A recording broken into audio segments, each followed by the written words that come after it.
Part 1. You will hear a telephone conversation between a hotel receptionist and a caller making a reservation. Seconds to look at questions 1 to 7.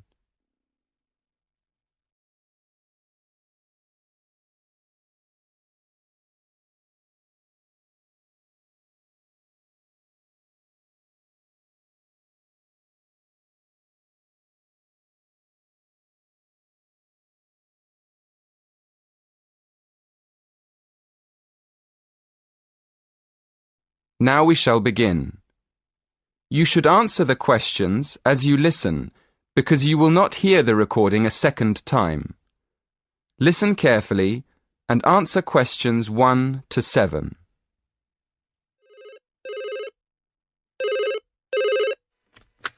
Silver Tulip Hotel, good afternoon.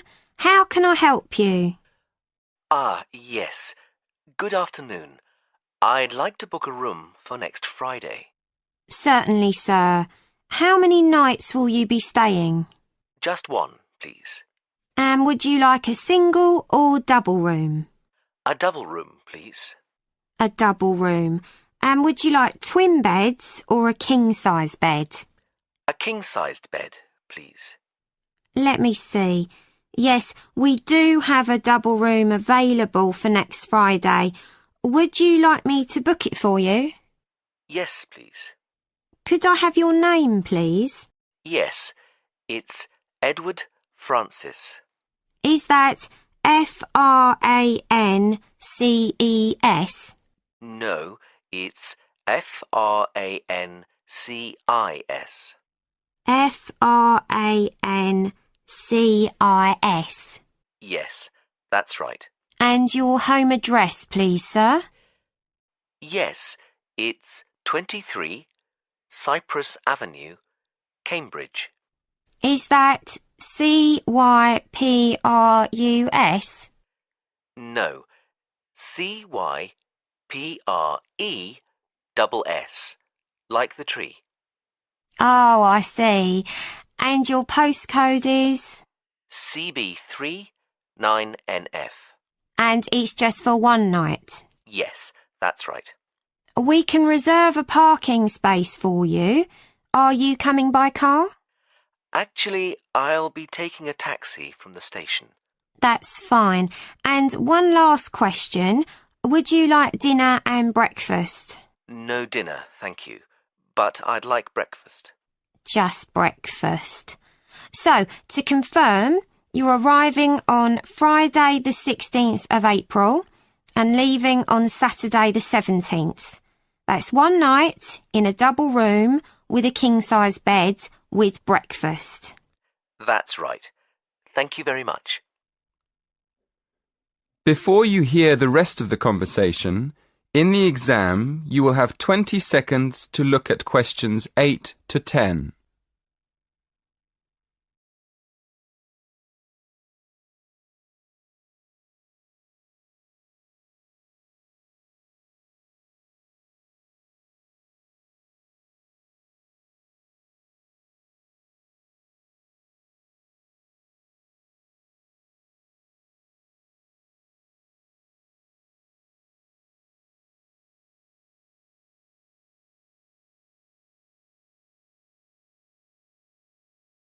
Now listen carefully and answer questions 8 to 10.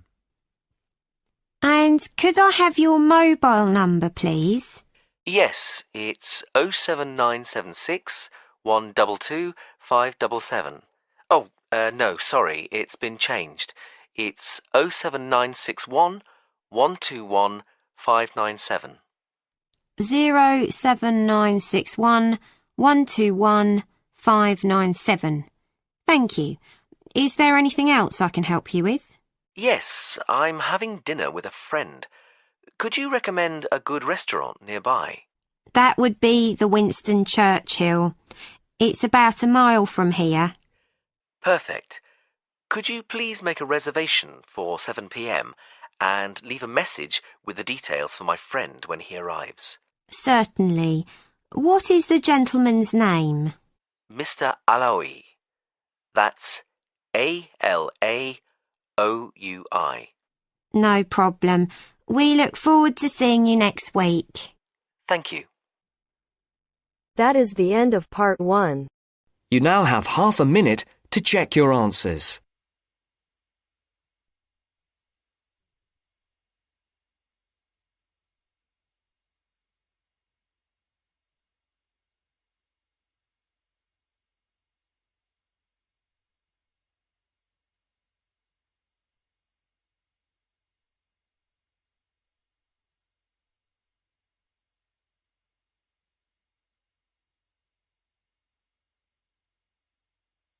Now turns to part 2.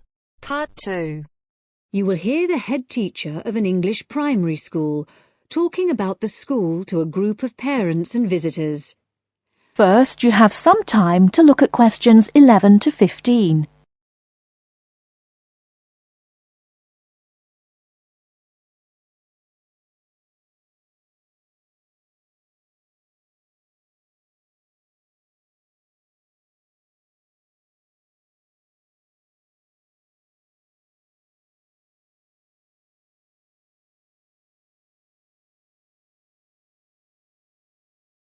Now, listen carefully and answer questions 11 to 15. Good morning, everyone. And as the head teacher of Cranley Hill Primary School, I'm very happy to welcome you to our open day. Today, the school is open not just to parents of our pupils, but also to anyone else interested in seeing the school. I'll start by telling you about the school, and after that, you can walk round and see it for yourselves. We take most of our pupils from the two nearby villages of Seabourne and Millthorpe. These were once coal mining villages. There have been coal mines here since the 1830s. When the school was originally established, way back in 1899, almost every child's father worked in the mines. However, the coal mines were closed in 1983, and many people left the area as a result. Nowadays, most of the remaining inhabitants tend to commute to work in the city rather than working locally. At present, the number of students on our rolls is just 90, compared to almost 200 in 1985, due to the decline in the population of the mining villages. And the staff see this as a big bonus because we know each student personally. The school is very involved in the local community, and we are especially proud of our status as Great Britain's first school to be entirely powered by wind energy. This project began several years ago when it was decided that a wind power turbine should be installed in the school field. This now supplies the school with all the electricity we need, and there is also power left over for the villages nearby.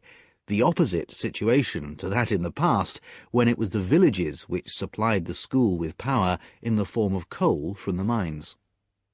The project has been of enormous benefit to the school in other ways as well. It has allowed exciting learning opportunities about electricity generation, and the turbine has also inspired poetry, art, and even our own song. It also allows teachers to introduce global issues such as carbon dioxide emissions and global warming to the students. I feel it may be irresponsible to burden young children with worries about global issues which are insoluble, but by actually using wind power as a non-polluting, renewable source of energy, instead of using fossil fuels such as oil or gas, we are offering practical solutions to our pupils in their own environment. The school is also extremely involved in other environmental issues. In the last few years, we've developed our school field into what we now call our secret garden, which you will have a chance to explore shortly.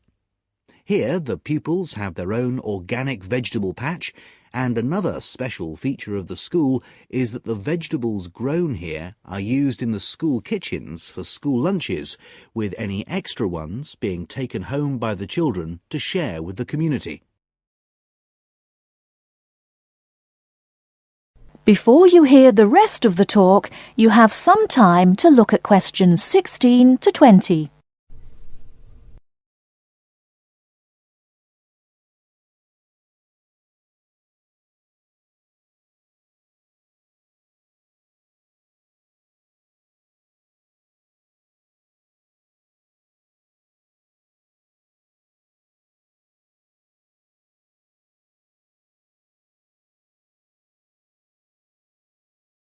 Now listen and answer questions 16 to 20.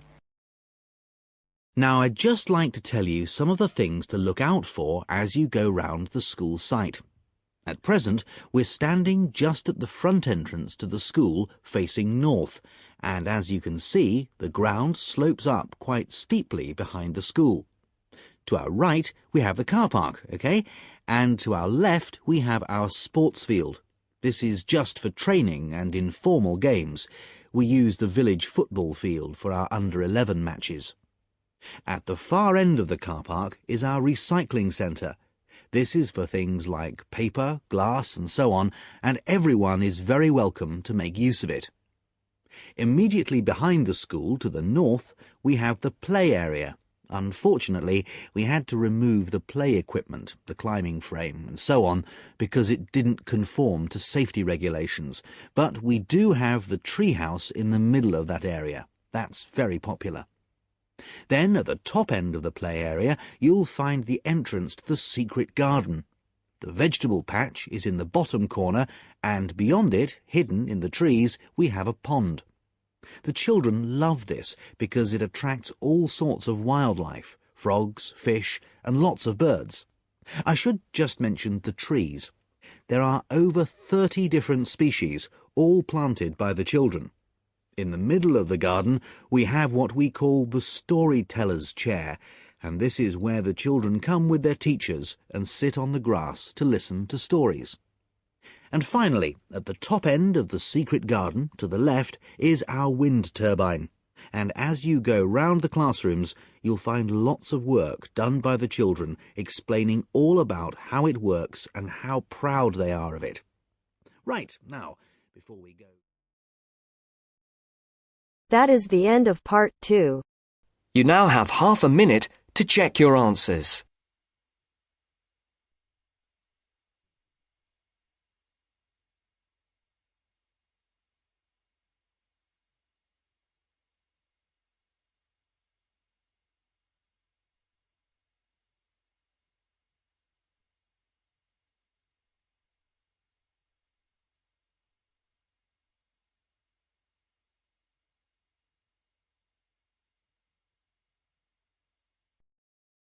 Now turns to part 3.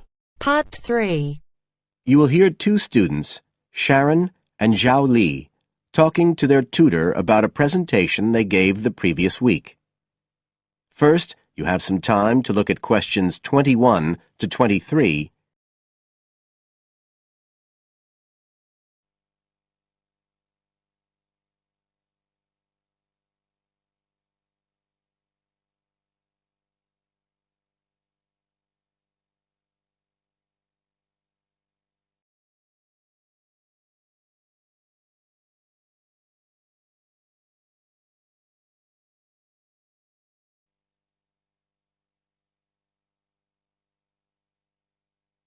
Now listen carefully and answer questions 21 to 23.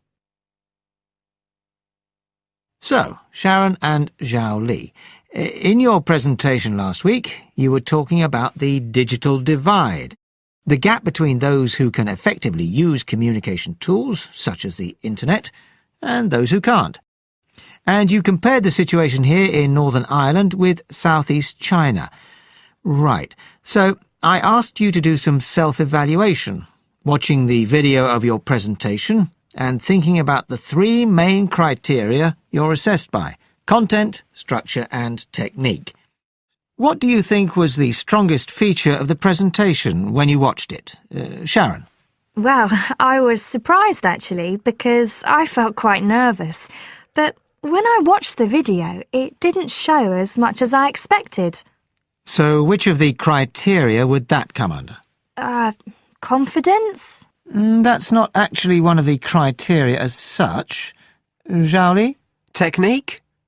It's body language and eye contact, isn't it? Well, I didn't think I looked all that confident, but I think that our technique was generally good, like the way we designed and used the PowerPoint slides.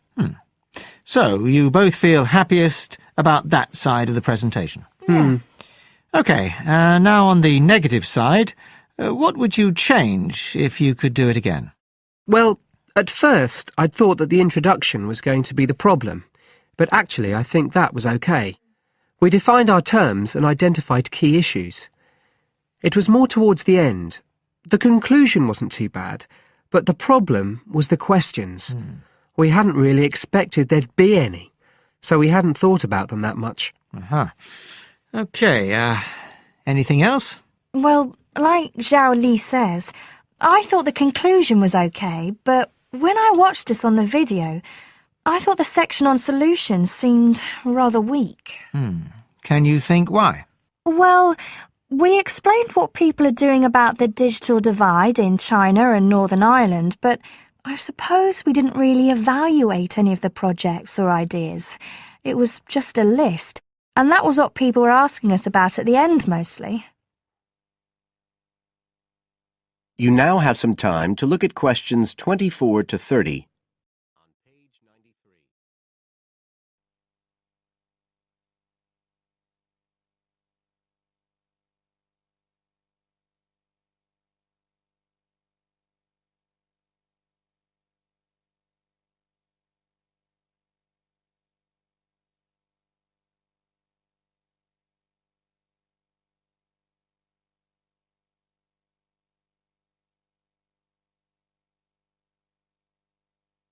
Now listen and answer questions 24 to 30.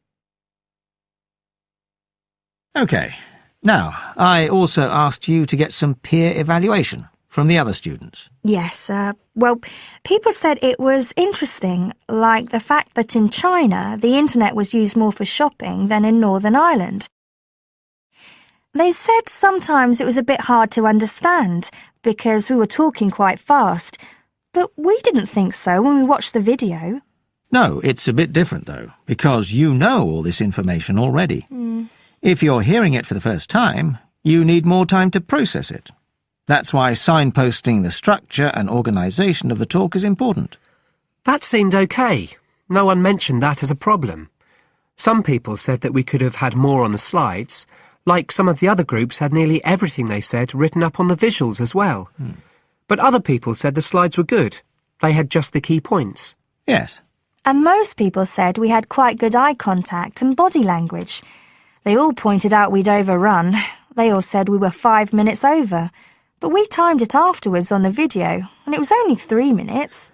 We were a bit unsure about the background reading at first, but I think we did as much as we could in the time.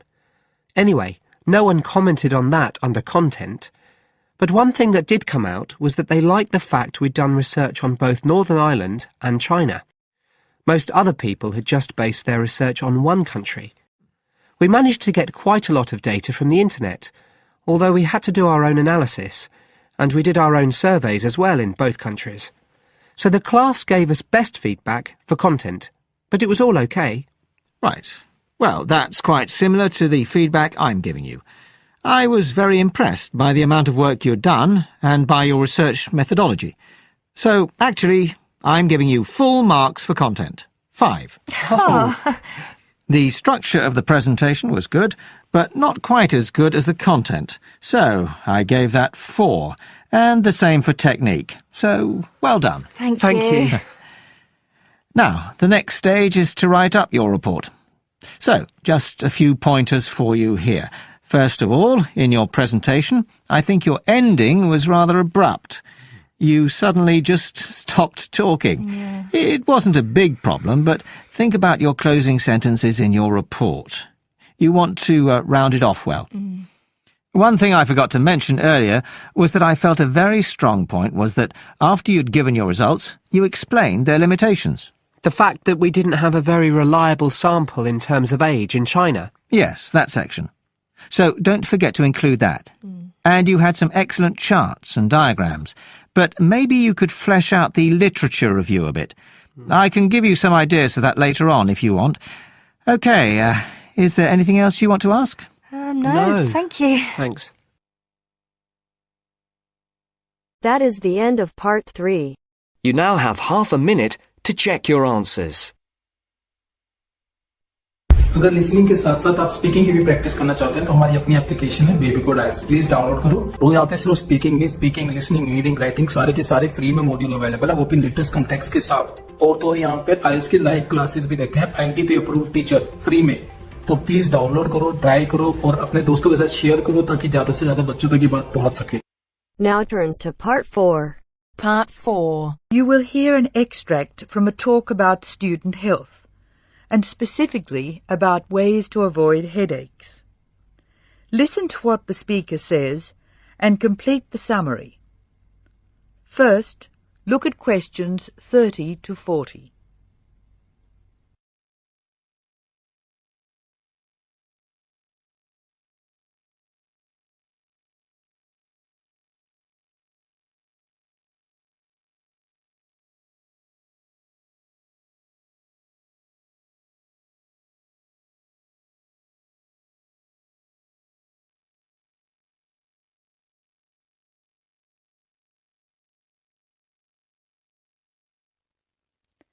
As you listen to the talk, answer questions 30 to 40. Hello. Welcome to the Student Orientation Programme. Today's session is on health issues, and this talk is about headaches and how to avoid them. It may surprise you to hear that headaches are often caused by hunger. In fact, one study suggested that 70% of headaches are related to hunger, which makes it the principal cause. The advice is simple. Eat 3 meals a day and try to keep to a fairly regular schedule of meals. People associate noise with headaches, and for most of us, excessive noise creates the conditions for a headache. Very loud noise is unpleasant, and people usually remove themselves from it. Having said that, younger people tend to tolerate noise better than their elders, so I may be leaving noisy places far earlier than you. Just remember that exposure to too much noise may predispose you to a headache. Of course, we all associate headaches with studying. In fact, the headache probably doesn't come from the studying so much as from being tense.